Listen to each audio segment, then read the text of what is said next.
Eu nasci pra te chamar de Deus, eu nasci pra te chamar de Pai. Mas é um privilégio estarmos participando desse projeto, porque é uma coisa que só quem já foi lá percebe a grandiosa manifestação do Espírito Santo de Deus. Todo dia é festa no projeto, porque todo dia quase 20 homens aceitam a Jesus. Todos os dias homens e mulheres estão em busca de salvação, em busca de restauração. Nós estamos vivendo.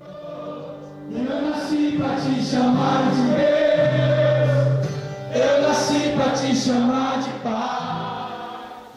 Quando a gente começou o projeto, há 4 anos atrás, a gente tinha que correr atrás desses homens, tinha que ir na Cracolândia, tinha que... Pois é, nos dias de hoje, quem se dispõe a ajudar, por exemplo, gente já abandonada por quase todo mundo, caída no inferno das drogas.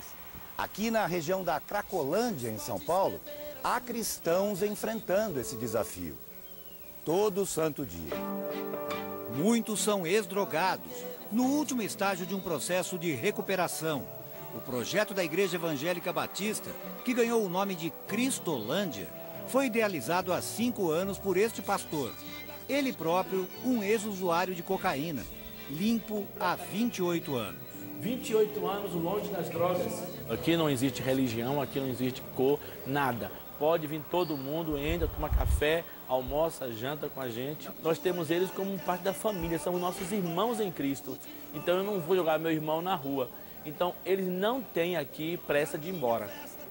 Aqui o tratamento é lento, porque as drogas deixaram muitas sequelas. Eu acho que é passo lento.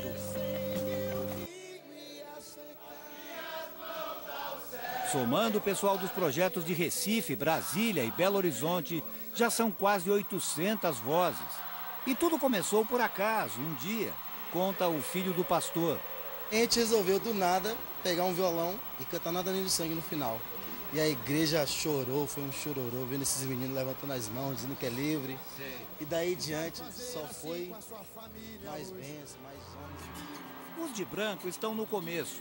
Vieram ontem, dormiram aqui e serão encaminhados a uma fazenda do projeto para começar o tratamento sem remédios que pode durar 2 anos. Uma decisão e tanto a deles, que a música favorece.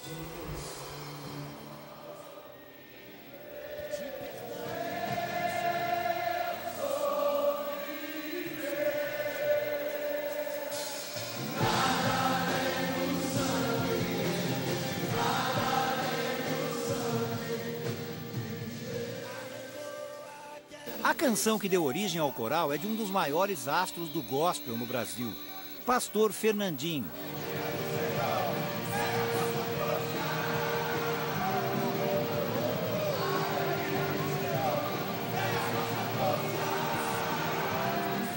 Neste show, numa grande casa de espetáculos do Rio, o coral da Cristolândia foi convidado a se apresentar. 18.000 pessoas cantaram junto. O pastor da Cristolândia segue esta mesma linha e acha que as igrejas só serão eficientes no mundo atual se conseguirem abrir efetivamente as portas para o próximo. Você encontra boates, você encontra motéis, você encontra bares, você encontra traficantes, você encontra drogados, só não encontra igreja. Fechada, todas elas estão fechadas. Então, um traficante me olhou no começo do trabalho assim, por que chamam a igreja de hospital? É um hospital fechado. Ele falou assim, eu dou atendimento 24 horas. Eu aí tomei uma decisão. O traficante falou isso? O traficante falou comigo. Eu tomei uma decisão de abrir uma igreja 24 horas com atendimento dia e noite. E daí nós iniciamos esse trabalho. Atualmente são 380 internos em tratamento. Totalmente recuperados, mais de 1.500. É ou não é uma boa notícia?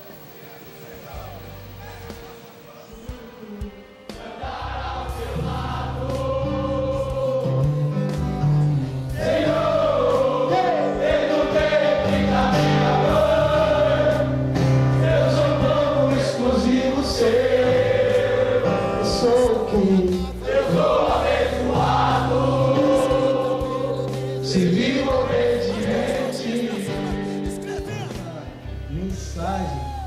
esse jeito de evangelho, esse jeito de Cristo, de sair às ruas, de buscar os caídos, de buscar os perdidos, que na verdade a gente tenta driblar essas coisas. Resumindo, a obra do Senhor está lá fora. Nós temos o privilégio de caminhar por vários locais, várias igrejas, vários estados, denominações, católica, espírita. Tem até um espírita que está indo lá no projeto, lá ajudando a gente. E o que a gente tem percebido com tudo isso que está acontecendo é uma coisa muito terrível que a gente começou a perceber. Se você não sabe, 80% das pessoas que estão no meio do crack hoje, 80% são pessoas que eram de igreja. 80% do Brasil que está lá no meio do crack, a gente não tem mais como medir, que todas as cidades brasileiras têm um cracolândia, até no meio dos índios, lá no Amazonas, lá na Bolívia, a gente foi agora, está tendo cracolândia, está pegando fogo o negócio. Todas as cidades brasileiras estão tomadas. São Paulo aqui mesmo, paulista da Gema. Eu nasci no meio do povo cristão, do povo que serve a Deus, do povo batista, bonito assim igual vocês. E a minha família sempre se reuniu todo o Natal para comemorar o nascimento de Jesus, né? E aí vinha gente de todo canto, a gente fazia aquela mesa bonita, né, de todo lado.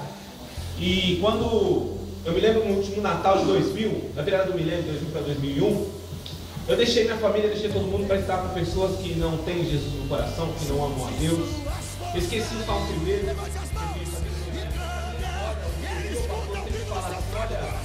O mundo já é maligno, não presta, no mundo não há felicidade. Eu sempre ouvi o pastor pregar tudo isso.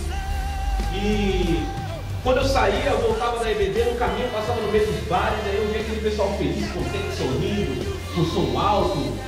E dando risada, aquela alegria toda, eu ficava olhando e falando, Deus, essa alegria não tem lá dentro da igreja. Eu não vejo um pessoal feliz desse jeito lá. E aí então eu fui atrás dessa alegria que eles tinham. E aí então, na virada do milênio, eu fumei um cigarro de maconha. E a palavra de Deus diz: uma Bíblia não cultiva outra Bíblia. E aí na escola eu continuei fumando cigarro, bebida alcoólica, fumando maconha, uma vida bagunçada, comecei a ir para as baladas. Minha mãe falava: não vai, meu filho. Eu não ouvia ela e saía de casa rebelde. E nas noites eu fui segundo conselho do ímpio, novamente. E aí aceitei um pouco de cocaína.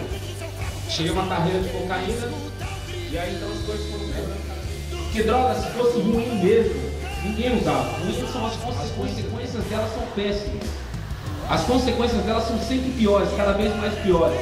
É um poço que não tem fundo, dá sempre para acabar mais balas, me acertaram uma vez, eu fui pra boca. E aí então a polícia chegou atirando em todo mundo, eu saí correndo, caí no meio da vala assim do córrego, fui correndo pelo córrego, quase tomei tiro.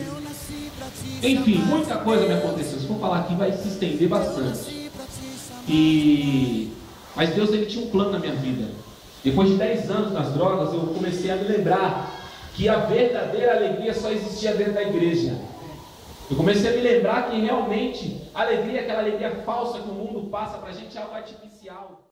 Eu fumava maconha e sorria, só que era uma alegria por consequência do uso da droga, não vinha de dentro de mim, não era algo verdadeiro. E aí então eu comecei a entender que o verdadeiro amor também só existe dentro da igreja, que o mundo não ama ninguém, as pessoas só valem o que têm. No mundo do crime é pior ainda, além da selva, é matar ou morrer. Então eu comecei a entender o sentido da igreja de servir a Deus, a maravilha que era servir a Deus. E aí, então, já morando na rua, porque a Natália me pegou umas latas de crack lá. Nessa época eu já estava fumando crack. Aí já era crack, cocaína, maconha, bebida alcoólica, cigarro, muito cigarro. E aí então, a Natália, quando viu essas coisas, ela falou: não quero ver você nem pintado de ouro. Aí eu saí de casa, eu tinha vergonha de voltar para casa dos meus pais. Meus pais não me ensinaram nada disso. E aí eu fui para onde? Na rua. E aí, morando na Cracolândia, em Campinas, fumando crack 7 dias por semana, 24 horas por dia, eu me lembrei de tudo isso, das coisas boas que servem, que vêm a respeito de Deus.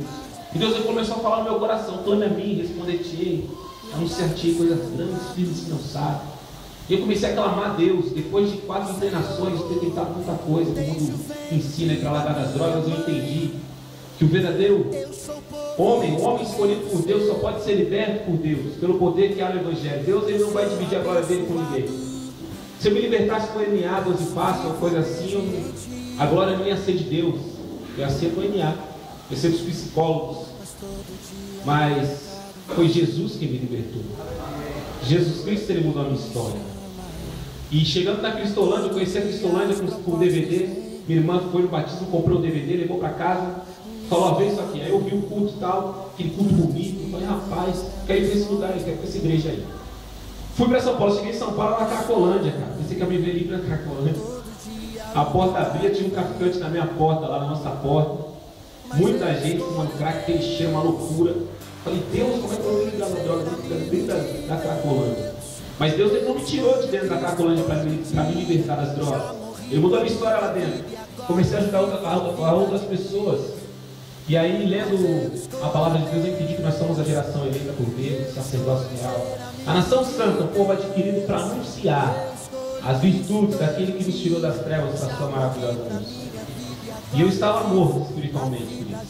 Morto. Com a boca aberta, escancarada, esperando a morte chegar, como diz a música do mundo. Mas Jesus Cristo, ele mudou a minha história. Ele restituiu a minha família. No Rio de Janeiro, eu me casei na segunda igreja batista de Itaipu com essa moça que eu conheci fumando maconha. Deus, ele converteu ela. Ela foi convencida pelo Espírito Santo de Deus. E aí ela orava por mim, levava o meu nome lá na cestinha de oração. E quando Deus, ele me resgatou, depois de 2 anos eu entrei em contato com ela de novo, depois de 2 anos internado. E aí Deus, ele restituiu a minha família, me casei com ela. Me casei, disse sim para ela 3 vezes. Me casei em Campinas, me casei no Rio e no cartório. Casei bem casado, né, Deus? E Deus, ele mudou a minha história, gente. Hoje eu sou pai de família, minha filha tem 5 anos, Ana Júlia, orem por ela, orem pela minha esposa, Natália. Nós estamos no campo missionário pregando o Evangelho, porque Deus, ele restituiu a minha casa, né? Hoje eu e a minha casa servimos ao Senhor. Antes eu estava morto espiritualmente, mas Jesus, quando viu o cara morto, quando viu um cara sem vida, ele disse: eu sou a ressurreição e a vida, e aquele que crê em mim, ainda que esteja morto, viverá. Amém? Deus abençoe a vida de vocês.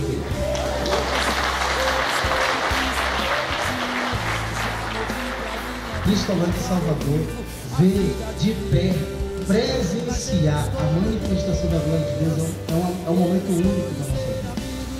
Eu tenho uma coisa no meu coração muito forte, sabe o que é? Eu não vou deixar que outra geração faça o que eu tenho que fazer. Eu não vou esperar que eu morra, alguém acordar e dizer: agora é minha vez. É a minha vez agora. Eu sou filho de Deus, eu sou luz. Onde chega, as trevas têm que bater em retirada. Não tem segredo, não tem mistério. Nós que dificultamos demais as obras do Senhor. João capítulo 6, versículo 60. Diz assim: até mesmo os seus discípulos disseram: isso é muito difícil de entender. Quem poderá aceitar esses ensinamentos?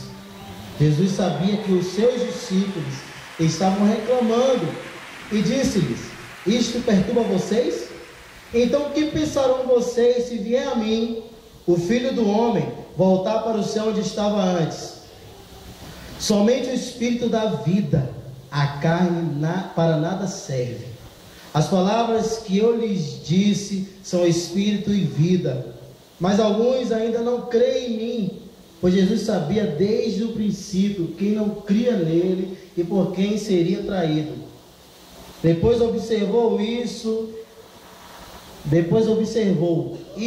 é o que eu queria dizer quando afirmei que ninguém pode vir a mim se meu Pai não atrair a pessoa a mim. Nesse ponto, muitos dos seus discípulos voltaram para trás e o abandonaram.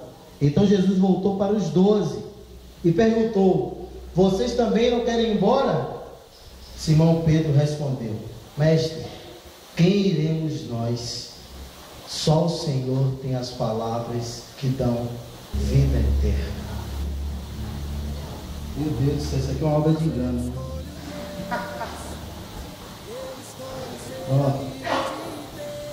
Esse texto, eu tenho lido muito sobre esse texto, porque ele fala um momento que a gente percebe que as pessoas estavam começando a encher estavam enchendo para estar perto de Jesus, porque eles estavam vendo muitos milagres acontecendo naquele momento, vendo a multiplicação, vendo Jesus curar pessoas, e as pessoas começaram a lotar o local e começaram a estar perto dele pelos benefícios que poderiam acontecer na vida das pessoas. E Jesus começou a notar essas coisas acontecendo, Jesus começou a perceber esse enchimento de pessoas, mais e mais pessoas chegando perto dele, querendo estar perto do Mestre. E ele virou para aquela multidão e começou a pregar para aquela multidão. Ele começou a mostrar quem verdadeiramente ele é. Preste atenção aqui. Quem verdadeiramente ele é. E a palavra descreve que Jesus, ele começou a dizer a verdade. Porque ele veio fazer aqui? Não era cura, não era as bênçãos, não era para a pessoa seguir pelos benefícios, mas era para trazer a vida eterna.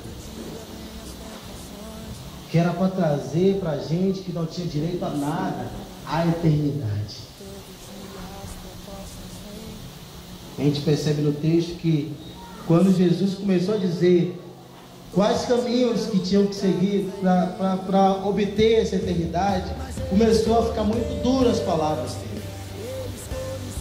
Começou a ficar muito duro, começou a ficar muito pesado, e as pessoas começaram a entrar em choque, porque perceberam que para estar perto dele era necessário submeter a ele, era necessário fazer as vontades dele, e nem sempre a gente querer fazer a vontade de Deus é do nosso jeito, é como a gente quer. Jesus ensinando aquele povo, dizendo, ó, para você conhecer a grandeza de Deus, você tem que vir a mim. Para você conhecer quem eu sou, você tem que negar a si mesmo, pegar a tua cruz e me seguir. E a gente tem que ter reparado essas coisas, porque esse texto ele descreve muito nossas igrejas. Nós não temos mais essa vontade, esse vigor, essa esperança de fazer as coisas eternas, as coisas de Deus. Quando a gente começou o projeto, 4 anos atrás, a gente tinha que correr atrás desses homens, tinha que ir na Cracolândia, tinha que ir para buscar, evangelizar, para fazer uma coisa, mostrar para eles a eternidade, e pregar, e a noite toda, e a madrugada, e era pouca gente, era boas que a gente conseguia, e a gente clamando a Deus, Deus, o que o Senhor quer das nossas vidas? E Deus mostrando cada vez mais que nós precisamos depender dele. E hoje, depois de 4 anos, a gente hoje, sábado hoje, abriu as portas e quase 200 homens, eles entram no projeto. A gente não sai mais, não consegue sair mais de tantos homens que estão na porta, esperando uma vaga. Toda vez que eu chego no projeto, toda vez que a gente chega na porta do projeto, a gente se depara com a maior dificuldade que a gente está encontrando na nossa vida. Quer dizer não para um homem desse. Quer dizer, a gente fez uma estrutura, nós oramos, nós entregamos a Deus, nós entregamos a igreja, nós fizemos o desafio, e hoje a gente tem que dizer não. Sabe por quê? Porque tem muita gente querendo. Quando a gente vive verdadeiramente a vontade de Deus, quando a gente vive verdadeiramente a mercê do nosso Mestre, a gente presencia a glória dele ao nosso redor. Homens e homens que a gente chega na porta e fala, Gerson, já chegou, Gerson. Já tem vaga. Pelo amor de Deus, ajuda a gente. Porque eu fui tocado por Deus. Porque eu quero esperança para a minha vida. E nós estamos ocupados demais, discutindo coisas demais, que não tem nada a ver com o reino de Deus, que não tem nada a ver com a glória de Deus. E as pessoas morrendo, esperando os filhos de Deus. Cadê esses filhos que a palavra diz? Cadê esses filhos que Deus disse? Que Deus escreveu na palavra dizendo que quem é filho é obediente, é servo. Cadê esses filhos que diz que é de Deus e não faz nenhuma vontade de Deus? E não faz nenhuma manifestação da luz de Deus. Nós estamos aqui, vivendo de frente para o inferno hoje, uma mulher hoje demoniada no meio do projeto, caiu demoniada lá, e as pessoas das igrejas estavam, uma igreja estava lá e ninguém sabe o que fazer, mas não é porque ninguém sabe o que fazer, não é porque ninguém está querendo buscar mais a face de Deus. Porque quando a gente busca a face de Deus, ela mostra para a gente os nossos defeitos, e é muito difícil olhar os nossos defeitos, e é muito difícil olhar as nossas dificuldades, e é muito difícil colocar os nossos sonhos na mão do Senhor. Quando Jesus falou desse texto aqui, ele quis dizer, meu irmão, para você vir a mim, você tem que largar a mão dos seus sonhos, largar a mão dos seus planos, porque eu tenho sonhos, eu tenho planos que são muito maiores do que você. Eu tenho preparado para você coisas que são maiores. Eu vi um pregador falar uma vez uma coisa muito dura, no meu coração, que ele disse assim: às vezes não é a palavra que é dura, às vezes é o coração que está duro demais para receber a palavra de Deus. Às vezes não é a palavra que está amarga, mas a boca que não sabe mais sentir o sabor da palavra de Deus. A boca está insossa, ela não consegue mais provar as maravilhas.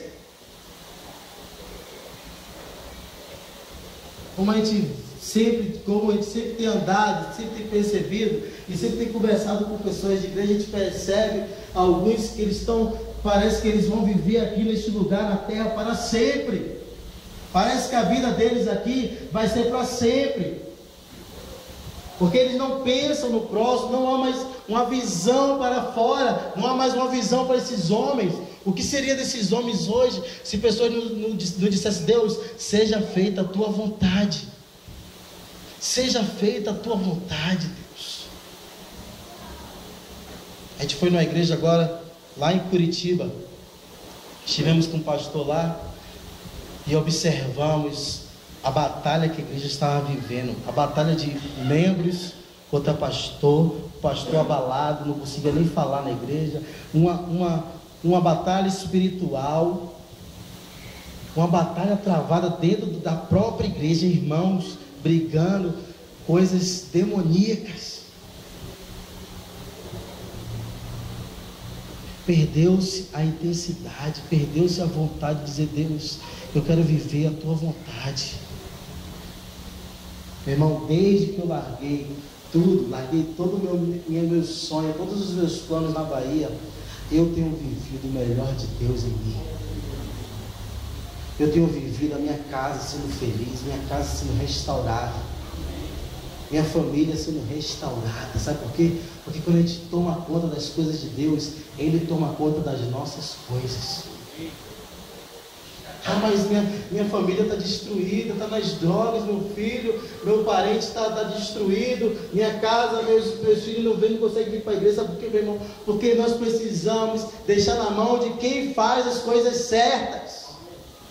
É o único que pode fazer, é nosso Senhor Jesus. Quando você vê esse texto, você percebe que Jesus, quando começou a pregar e começou a falar essas coisas duras e começou a perceber as pessoas saindo de perto dele, você não vê no texto nosso Jesus falar: não, vamos fazer o seguinte, vamos negociar para você não ir embora, vamos fazer uma coisa melhor, vamos fazer um jeito melhor para você estar comigo, um jeito melhor para eu estar contigo. Você não vê nosso Jesus fazer isso? Você vê nosso Jesus soberano, poderoso, e não se importando com a disserção de muitos. Ele não se importava, e ele pregava mais, e pregava mais. Podem ir, porque meu evangelho não é negociado. Eu não negocio o evangelho, eu não negocio o meu reino. É desse jeito. Eu não estou atrás de você, é você que tem que estar atrás de mim.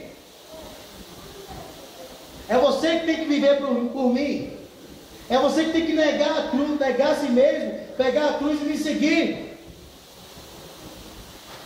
Aí você vai viver o melhor de mim para você. Aí você vai viver o melhor de Deus para a sua família. Aí você vai viver o melhor de Deus para o teu ministério, para a tua casa, para o teu trabalho. Porque Deus, Ele está aqui, como a gente cantou agora. como a gente vive cantando, como a gente vive fazendo promessas para Deus. Deus, eu prometo o seguinte até o fim. A gente acabou de cantar aqui, fidelidade com Deus. Nós prometemos aqui, mas nós não conseguimos cumprir as nossas promessas com o nosso Senhor. É muito difícil. Vou te falar uma coisa, meu irmão. Estar no meio desse projeto hoje é a coisa mais difícil da minha vida. É a coisa mais difícil que tem acontecido na minha vida, é estar no meio desse projeto hoje. Chorando, ajoelhado todos os dias, vendo pessoas se destruindo, vendo o inferno se levantando. Mas, meu irmão, eu vejo a glória de Deus. A gente pede sempre, a gente pediu por décadas.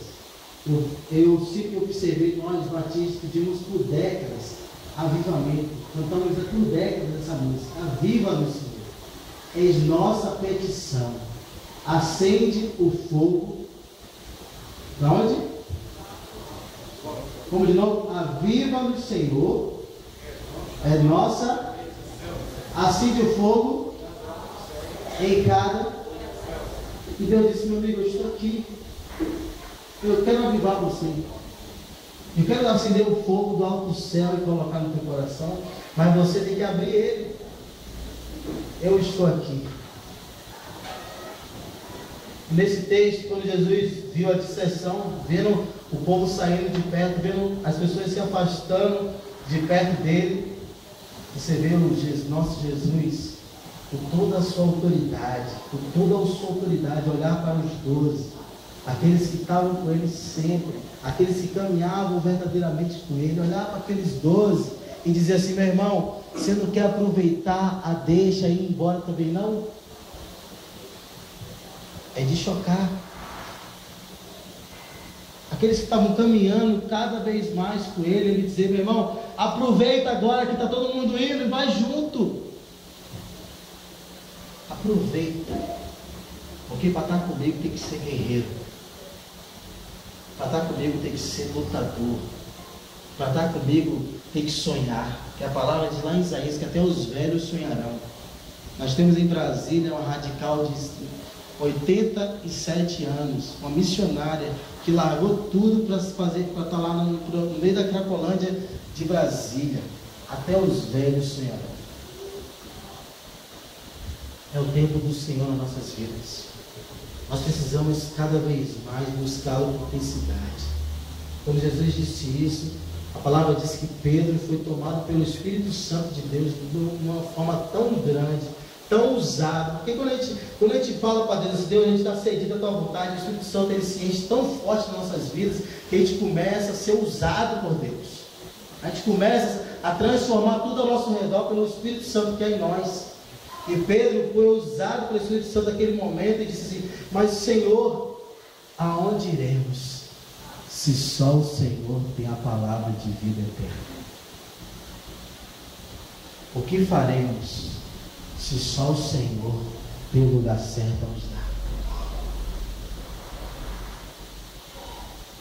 Isso alegrou o coração do nosso mestre. Essas atitudes alegram o coração do nosso mestre. É atitudes assim que faz transformar uma vida de Cracolândia, transformá-la para Cristolândia. O que você é na casa de Deus? Eu vi um pastor pregar uma vez sobre esse sermão do que ser na casa de Deus, que existem 2 tipos de pessoas na casa de Deus: os adoradores e os observadores. Os adoradores são aqueles que todo mover, toda coisa que tem, toda saída, toda obra missionária, ele quer estar no meio, ele quer estar se manifestando, todo culto, ele quer estar na oração, ele é aquele que adora o Senhor, independente de tudo. E os observadores é aqueles que só ficam olhando de longe. Se dá certo, a gente chega perto, se não dá certo, a gente nem estava lá mesmo. E ele terminou dizendo assim, os observadores só vão observar os adoradores subir. Quem você é na casa de Deus? Queira estar com os adoradores. Queira ser com os adoradores. Adorando o Pai, em espírito e em verdade. Que Deus complete essa palavra no teu coração, meu irmão. Que você entenda que depende de nós para transformar a Cracolândia em Cristolândia. Depende de mim e de você. Deixa eu chamar aqui o Felipe. Cadê o Felipe? Tá, Felipe?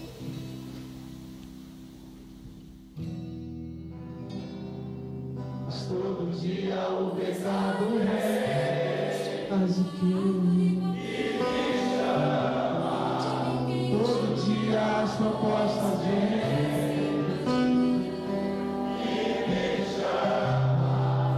todo dia vem as tentações,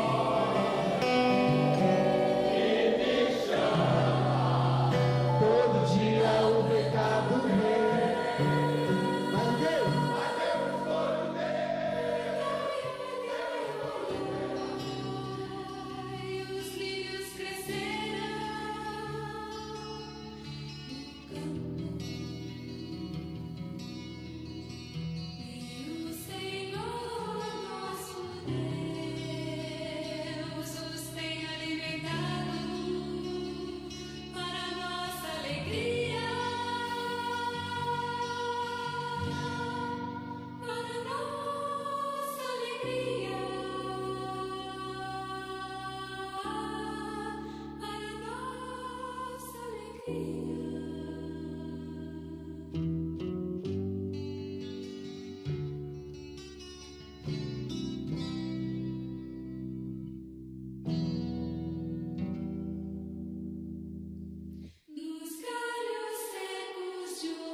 Como o irmão Felipe falou, às vezes ele andar com o mundo, via o pessoal mais alegre foi o pessoal da igreja.